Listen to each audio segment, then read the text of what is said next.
This is my mock of Teo's Bodega from the Miles Morales game, and I'm currently building Peter Parker's apartment on top, and I want to talk through my process of building these two mocks. This is actually the start of my own modular system. You can see the top can be removed, there's a bunch of stuff inside, and there's pinholes on the side so it can connect to other modulars like the Daily Bugle. This might remind you of another Bodega, the Miles Morales versus the Spot set based off Spider-Verse. Very funny that both Lego and I came up with these ideas. This also is its own modular system based on other sets we are getting in August, so it only seems right to compare these two sets. So starting with the most important difference is the size. Mine is on a 16 by 32 base plate, and Lego is on an 8 by 16 plate. So you can see this is a normal plate size, meaning I think Lego's trying to make their own city modular system for Marvel sets, not ones that are connected to the bigger modulars like the Daily Bugle and, Dinosaur Museum, all those. Mine is specifically designed to connect to those types of sets.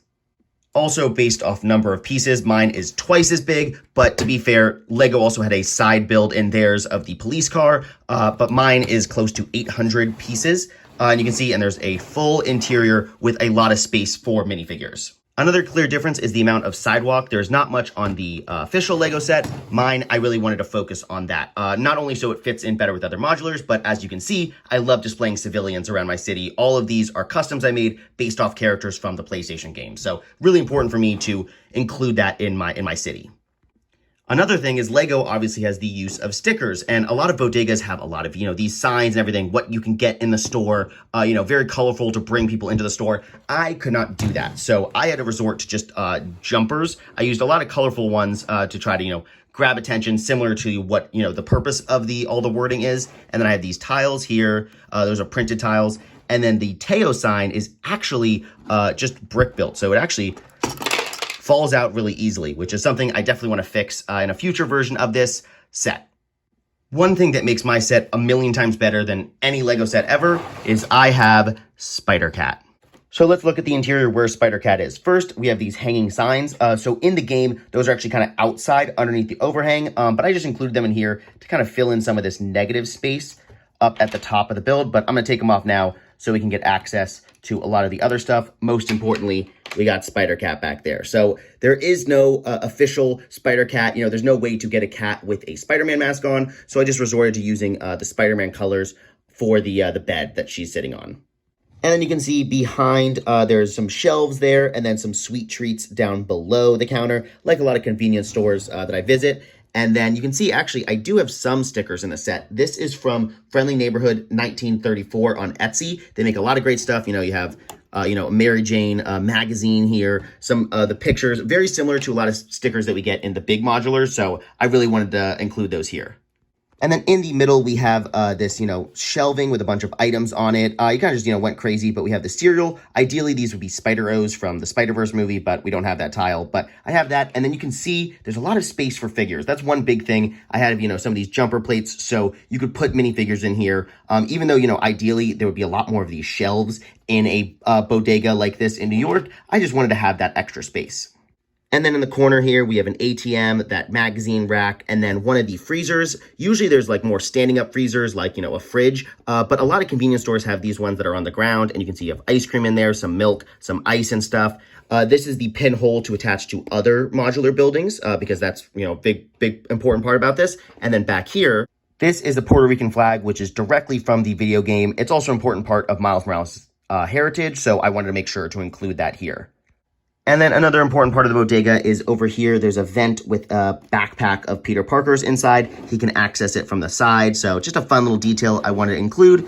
And then also there's a spider droid here, or spider drone. And that's watching Spider-Cat, because in my headcanon, this Spider-Cat is the same one that we see in the Spider-Verse movie. So for the first of my own mini modular system I want to add to my city, I'm really proud of this. I think it looks really good. I do think the colors are maybe a little bit too vibrant. It might not fit in as well as something like the original, the actual Lego set. But, I have a lot of fun details inside. I did learn a lot with this build. One thing, there's some, space that I didn't, utilize great. Partly is because I built this kind of in sections. and kind of smush it all together. Originally, this was a bigger build, so I kind of, when I was designing it for the 16 by 32 plate, I kind of just mixed stuff together. There's a lot of, space that could be utilized up here that looks a little bit, bland. So I definitely learned some stuff that I want to utilize for my future modulars that I want to make. Speaking of future modulars, though, let's see how I would build Peter Parker's apartment up top. So for adding Peter Parker's apartment to the top of the building, I want to take inspiration from this set. This is part of the Peter Parker's apartment and Sanctum Sanctorum set from the Infinity War line. And I just really like, the brownstone here, the idea of these windows and everything. So I want to use this as a jumping off point.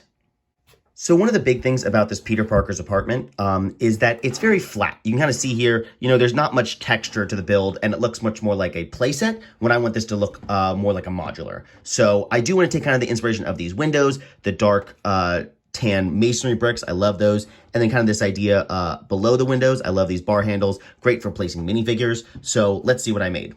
So I think the best way is to build in sections and figure out how I want to place the windows. So I just have, some of those masonry bricks here. And I still want to include these bar handles below the building. I think it's a good way to kind of frame it. So I'm going to bring in a modified brick or, a snot brick, put those on.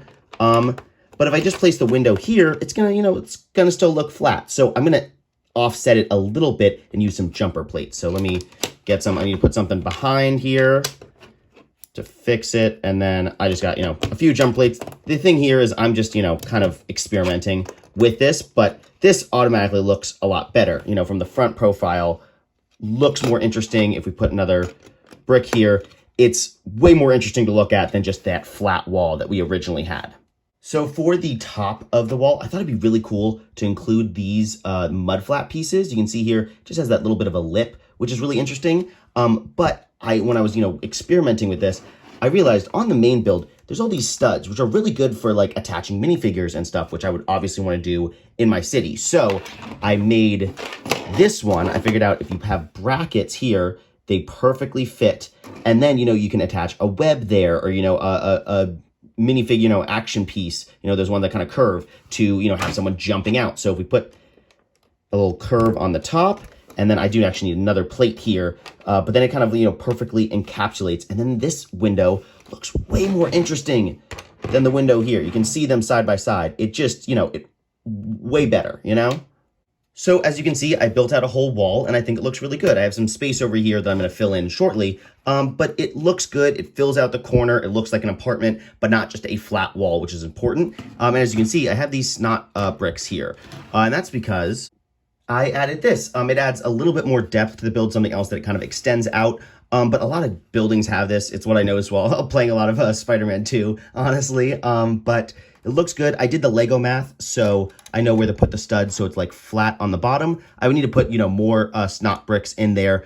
This whole thing is just a proof of concept, seeing how it works, and then I'm gonna buy the pieces, probably finish it out in studio, and then buy the pieces to build. But speaking of things I want to finish, what do I want to do over here? Well, in the original build, I kind of took it off, but they had fire escapes. We had them over here, and I want to add that to my my final one. I think it's a good way to kind of have like almost like there's a hallway here. Like if we look inside, there's the whole hallway here that everyone uses, and then the door into the room.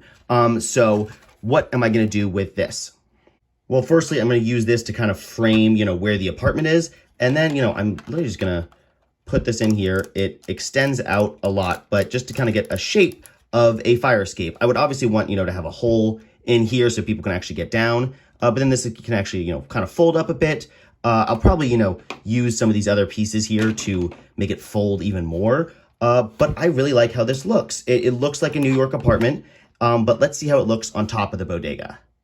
I think this looks really good. So we have, the very colorful bodega down below, that's meant to catch people's eye. And then, the muted colors of the apartment. It's, not meant to stand out. Very, standard one. Looks good from the different angles and everything. And as you can see, I use this web piece. If I'm missing pieces, I'll just put webs there, for Spider-Man stuff. Just kind of a funny little detail I just noticed. But yeah, it works really well. I definitely want to have 2 floors of the apartment up top. That way it works better next to other modulars. And then, just makes more sense for an apartment building. I still need to figure out, some of the stuff here. I'm going to build that in Studio, definitely, and then get all the, all the pieces that I know I'll need. And then the top, I think the top of this works really well. You got, that rail piece and then these, modified bricks. I think that looks great. So I'll just, put that up around the corner at the top. Very, very, very simple. I had trouble working on this video and this project for a while. I was just getting scared. It felt like a big step, but I'm really happy with how it turned out. I think it looks really good. I'm very excited to keep working on this project in the future. So let me know what you guys think in the comments down below.